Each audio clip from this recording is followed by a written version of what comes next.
In this video, we're going to show you how to replace the rear window sweep on your Toyota Tundra.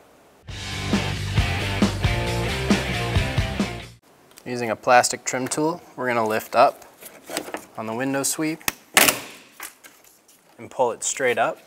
There's going to be a few clips in there. Remove the extras.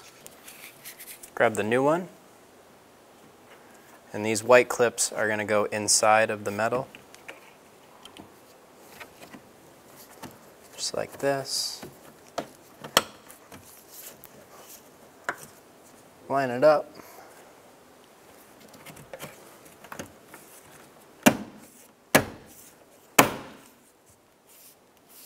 And then push it down into place. The process is the same for both sides. When only the best will do, demand TRQ. The only company that lets you view before you do. TRQ is committed to offering the highest quality aftermarket auto parts that are engineered for peace of mind. Thanks for using and viewing with TRQ.